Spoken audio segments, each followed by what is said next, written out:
cher ami trailer, bonjour. Je suis en présence du vainqueur du Maratrail de Faverges, qui n'est autre que Patrick Bringer. Bonjour. Patrick, tout de suite d'abord, est-ce que tu peux te présenter un petit peu succinctement devant les lecteurs de Trail Running en Pays de Savoie 1. Donc plutôt les internautes, pas lecteurs. Hein. J'ai encore la tradition du papier. Ouais. Patrick Bringer, donc j'ai 37 ans, j'habite sur Clermont-Ferrand, j'ai 3 enfants, je suis prof d'histoire géo dans le civil, j'entraîne aussi des athlètes en parallèle, en trail et en triathlon. Et je pratique le trail depuis 3 ans, depuis 2010. Et avant, j'ai fait une petite vingtaine d'années de triathlon. D'accord. Et en 2010, donc c'est cette même année, donc l'année en fait où tu étrennes le trail, tu crées ce team Silvaris.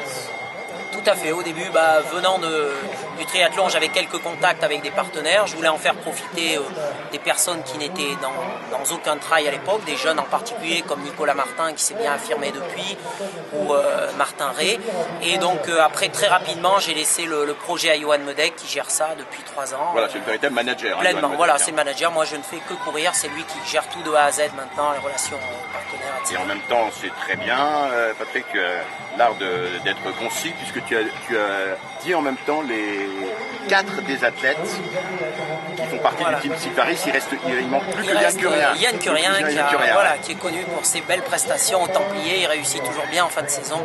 6e, 2e, et il était de l'aventure au championnat du monde il y a 2 ans aussi. Juste cette question-là, avant de parler de la course en Vendée. Justement, ces championnats du monde donc, de trail qui auront lieu donc, au Pays de Galles le 6 juillet prochain, la Fédération française d'athlétisme ne t'a pas posé du tout de problème à ce que tu disputes aujourd'hui le trail de Faverges à 3 semaines, hein, c'est bien ça? Non, du tout.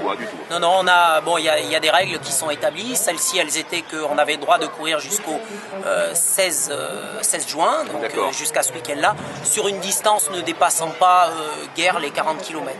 Donc moi après j'ai fait ma demande à Jean-François Pontier et Philippe Propage qui gèrent le hors-stade. Comme j'ai pas fait de compétition non plus dans les 2 mois précédents, ils sont très ouverts, ils savent qu'on essaie d'être prêt pour le 6 juillet, donc voilà, si on estimait que ça nous était utile de courir, ils n'y ont posé aucun problème.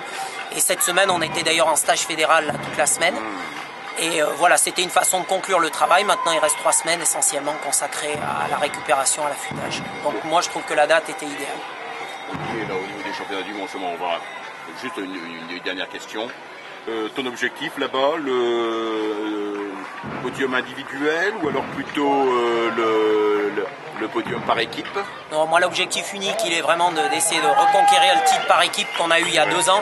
C'est une belle aventure. Moi je ne fais pas du trail par ambition personnelle, hein. J'ai fait ça dans le triathlon. Maintenant c'est une pratique que je fais sérieusement mais qui est du plaisir. J'aime le sport, donc j'ai la chance et l'honneur d'avoir cette sélection. Donc je vais vraiment tout donner pour avoir le titre par équipe, puisque c'est quelque chose qui se fait par addition des temps.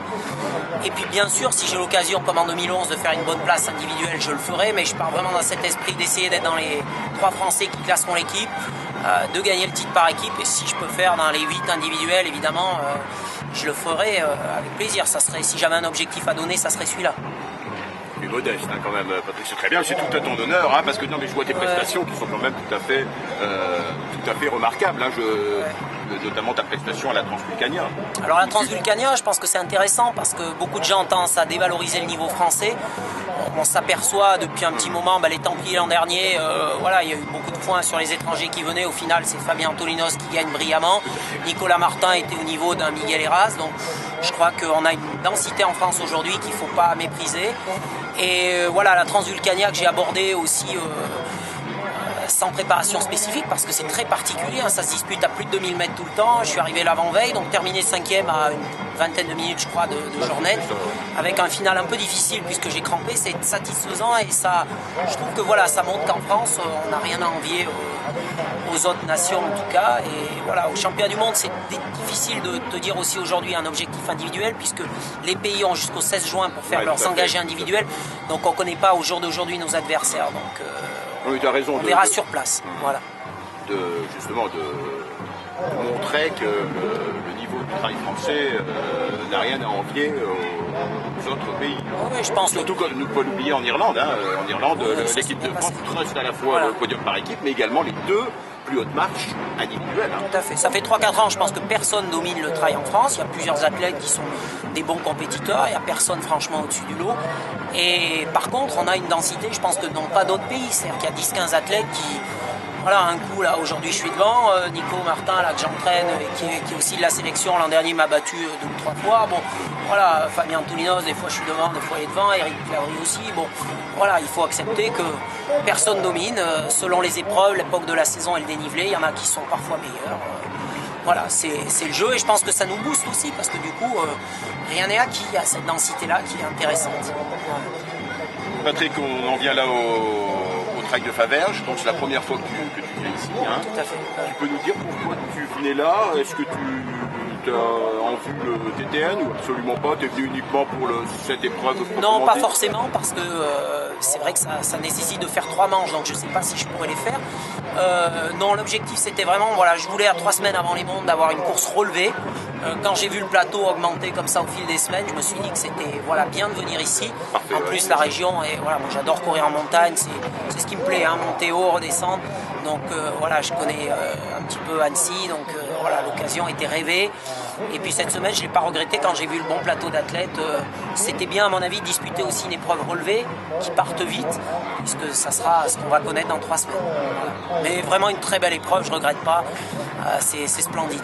Ce sera différent quand même hein, dans 3 semaines au niveau du profil. Hein, ouais, pas tant que ça, c'est loin d'être facile. Ouais. Ah, je ne sais pas si c'était facile. Hein, non, évidemment, c'est pas de la haute montagne, mais bon, il y a 2500 mètres de dénivelé, donc il faudra quand même se les faire. Le problème, c'est le parcours. Il faut rééditer, je crois, la boucle, hein, c'est ça? Non, ouais, c'est pas un problème. À 5 reprises, hein, voilà. c'est ça. Hein. Étant donné que c'est une épreuve qui n'est pas populaire, puisque c'est juste un championnat, je trouve moi pratiquement logique que ce soit en boucle.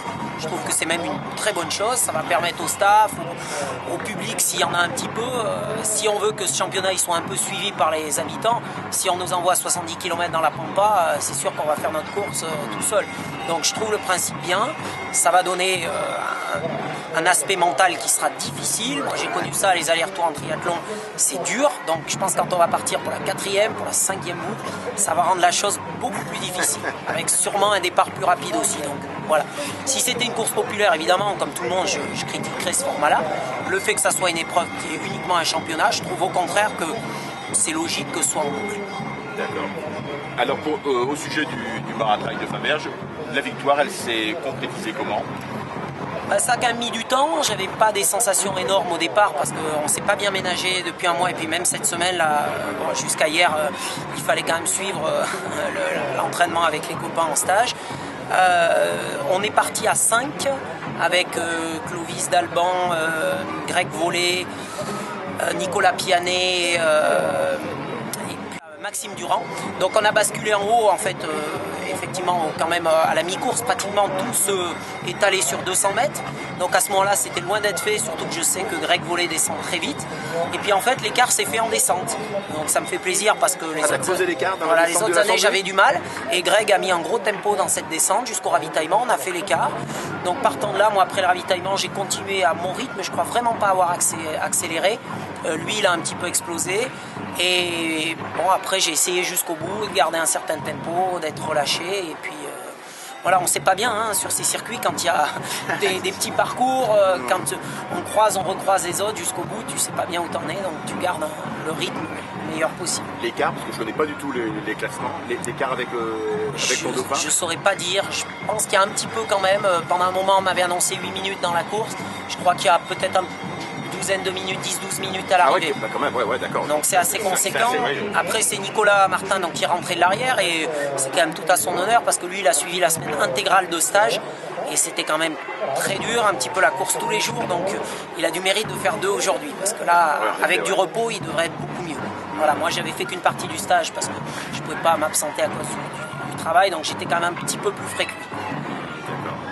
D'accord. Et tu as été enchanté par le site naturel? Oui, je pense même que c'est peut-être à retenir l'idée de monter 2 fois, c'est peut-être plus sympa que de faire une montée sèche sur le parcours original. C'est très beau, c'est varié, et, voilà, c'est quand même difficile sur le haut. Et puis la descente finale est magnifique par contre, hein, c'est un beau petit single dans les bois. Non, c'est une belle course, comme moi j'apprécie vraiment ça. Après il faut aimer monter droit dans le pentu quand même. Mais ça fait partie du jeu. On te reverra ici? Oui, oui, bien sûr. Bon après, on ne sait jamais d'une année à l'autre ce que sont les calendriers. Moi j'apprécie vraiment aussi de changer d'année en année. Et cette année d'ailleurs j'ai fait que des courses que je n'avais jamais fait. Donc l'an prochain je sais pas, hein, je suis plus tout jeune. Mais tu fais voilà. C'est vrai ou ça te fait peu de courses dans l'année? Ah oui, oui, moi c'est... tu fais quand même peu de toute façon, hein. y compris... T'en as fait 2 en avril, c'est ça? Ouais, c'était mon 5e trail, enfin 5e. J'ai fait le Ventoux, Brive-Tulle, le Trail du Roc de la Lune, qui était une épreuve un petit peu moins dense, donc voilà, un petit peu plus de préparation. Ouais. La Transvulcania et aujourd'hui. Voilà, 5. Non, je pense que raisonnablement, de toute façon, en termes de santé, de logique et de si on veut être à peu près performant, quel que soit le niveau, il faut cocher 7-8 dates dans une année et pas plus. Ceux qui s'y aventurent à faire plus, malheureusement l'année suivante on les retrouve plus et c'est pas une bonne chose. Voilà. Moi j'ai un petit peu de recul sur le trail parce que j'entraîne depuis les années 2000, même si je pratiquais pas, et j'ai vite vu que ce 6-8 courses, quelles que soient les distances, il fallait être là-dedans. Si on allait au-delà, personne ne peut en récupérer. Ouais. Et déjà c'est pas mal, hein, si on réfléchit de façon cartésienne. Hein. Si cette course de 40-50 par rapport à les marathoniens dont c'est parfois le boulot, le trail ça reste quand même 100% amateur. On a tous, voilà, lundi on est au boulot, on récupère pas, on va pas au kiné ou machin, je sais pas quoi, donc c'est déjà pas mal. Hein. Et tes objectifs là, pour la fin de l'année sont déjà définis? T'as déjà coché ou alors Oui, ça va être simple, hein. C'est donc le mondial en 3 semaines, la 6000D et Gap. C'est tout. Voilà. Et Gap.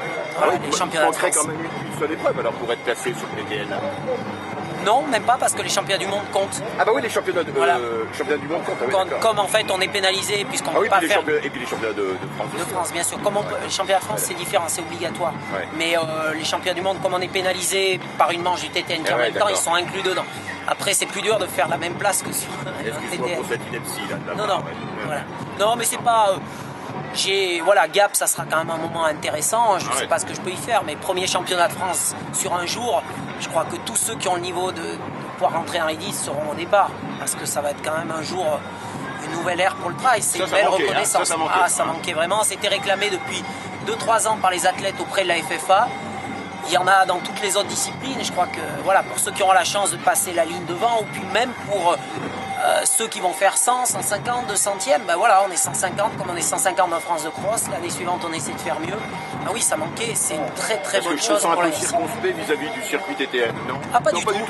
Non, moi c'est un circuit qui m'a beaucoup appris en 2010. C'est un beau circuit qui est varié, sur lequel, quoi qu'on en dise, c'est sûrement un des circuits les plus relevés qui se fassent, parce qu'il y a quand même du monde. Fabien le remporte l'an dernier, il gagne les Templiers. Il y a 2 ans, c'est Julien Rancon qui le gagne, on connaît tous son niveau. En 2010, c'est Thierry Breuil. Je crois que... Non. Donc les profils sont quand même très différents, très donc différents. Il faut être très très fort quand même. Moi, je crois que c'est un très très bon apprentissage pour tous les coureurs qui veulent s'aguerrir. Voilà, moi, Nicolas Martin, quand il m'avait fait part de son intention d'intégrer l'équipe de France, je lui ai dit automatiquement il faut passer par le TTN parce que c'est des courses relevées, c'est des courses variées et ça oblige à gommer ses points faibles. Non, moi je trouve que le TTN est un beau circuit, il n'est pas parfait mais rien n'est parfait, ça a le mérite d'exister. Il faudrait juste qu'il soit encore un peu réduit en nombre de courses, mais ça c'est les organisateurs, je les comprends, ne sont pas forcément d'accord avec cette logique-là. Tu veux rajouter quelque chose Patrick? Non, écoute, je souhaite une belle saison à tous vos auditeurs, lecteurs du site. Et puis voilà, prenez beaucoup de plaisir. On pratique vraiment une belle discipline. Moi qui suis dans un deuxième sport, on va dire, je me régale à découvrir ces paysages, à courir. Et on en oublie presque qu'on fait de la compète, donc c'est ce qui est formidable. Merci Patrick en tout cas d'avoir répondu si gentiment et si spontanément à nos questions. Merci beaucoup. Merci.